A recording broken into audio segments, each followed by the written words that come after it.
Here we are after a little bit of a hiatus. It's been a few days, so thinking about some things. Can you tell me what it was like to record with Delaney when you first got together with him, and what was it like, and who was around, and Wow, that sort of thing? when we first ever recorded, we're talking about Leon was around, JJ, Kale, and Jimmy Karstein was the original drummer. But when we went in to record, it was Jim Keltner, Carl Radel on bass, JJ Kale, Delaney, Jerry McGee on guitar. Well, original Delaney and Bonnie and Prince. What a great record. Do you remember the studio? Yeah, it was Electra's, right down there in Hollywood. It was a great studio. Had a good feel about it.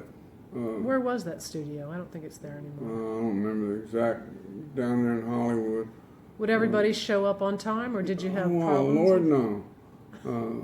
I did. What was but it I mean, you could pretty much tell who was real important. Well, what was Keltner was always an hour late, but Delaney would tell him a different time to where he'd get there on time, because Jim Keltner ran an hour late for everything, so Delaney would always tell him an extra hour.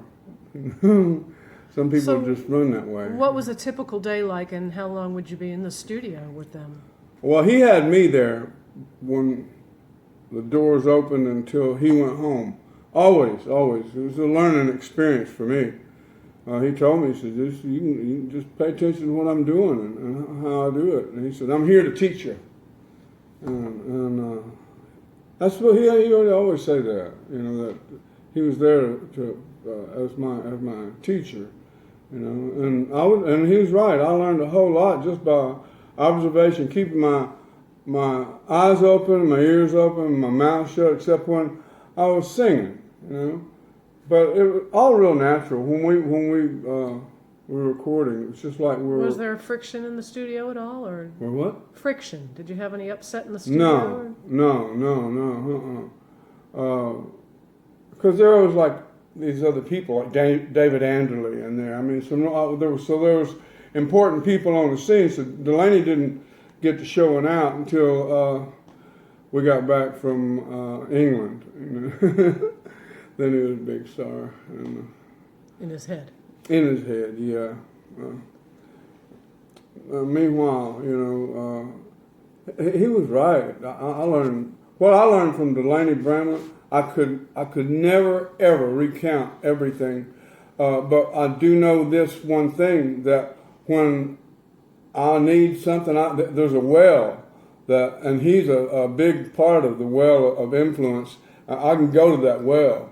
I can pull it out, but I did that with everybody. I paid attention. I learned from everybody. Steve Cropper. I mean, just everybody that I was ever around. I didn't have to learn to listen. It came real natural to me. Well, he was quite a bit older than you were. Yeah, pretty much a father figure. Right. I have tremendous amount of respect, still do, for Delaney and his ability and his influence on everybody. He just rock and rolled a little too hard, a little too long, I don't know. Could anybody tell what sort of direction they were all going in, that things were going to go very well, or you can tell there's usually a buzz when they're... Well, everybody, we had people in our band. We had George Harrison and Eric Clapton and at one point, and Dave Mason as our guitar players. I mean, we're a pretty powerful and influential band, but the music did that. It was all about the music, and that's what attracted everybody. Mm-hmm. And we're Southern rock and roll, for real, down home folks, Mississippi and Oklahoma. At that point in time, there wasn't that much of that going around. So from what I've been told, well, Delaney told me, was that they were the ones that sort of, after the Beatles, there were horns, and they weren't doing horns with the Beatles and things like that, although they were later. But Not that the kind of true? horns we were doing, that's Right. for sure. But it was a learning experience, you know, being with Delaney, you know, and friends with him all those years, you know. Everybody loved Delaney. There's this charming What happened? aspect. What happened, as if I don't know, but what happened back then? What happened? Well, it was ego, you know. I've said it before. Ego got inflated, you know. And when you went off with Eric, it must have been a bit Oh, of a yeah, it was not good. it was a blow for him. Well, see, we had both Delaney and Bonnie called Eric's house, and I was there, and Eric had me answer the phone, and he wouldn't answer the phone. Phone was ringing, and he said, "Why don't you go answer it, find out?" And once it was Delaney, and he wanted to be in our band. Everybody knew about me and Eric putting a band together. And then the next thing you know, Bonnie called, and she wanted to be in our band, and I had to turn them down, you know. I really did, you know. 'Cause, I mean, I love them, but you know, we had grown another direction musically, and we were growing at the time and knew what we were doing, you know. So we had a plan. It wasn't an accident.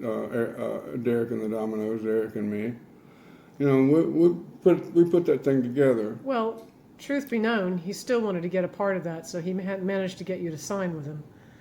Yeah. Well, you know, I trusted everything that he'd said. And you You got to believe somebody in life. All right, in this world, you've got to believe somebody. And if the person that you love and have so admiration and respect for tells you something, you believe it. You know, so you got to believe somebody. Hell, I've been ripped off all my life because I could never figure why anybody would want to take something that they could have anyway. You know, so I don't know. I don't know. He he was cut from a different cloth than me. You know, mine was a little bit deeper.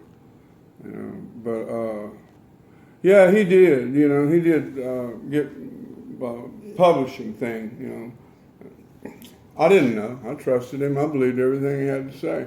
Right. But it goes around. Comes around. He lost it to Bonnie. Then Bonnie lost it to one of her husbands. Everybody trying to hide everything. Man, then it turns out in the end, it's nobody but me and Eric anymore. So just have to live long enough for your life to happen.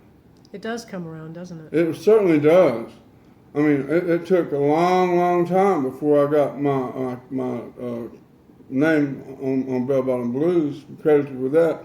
Very long time, nearly half a century, you know. But well, this is this year's 50th anniversary for Layla and other assorted love songs and all things must pass.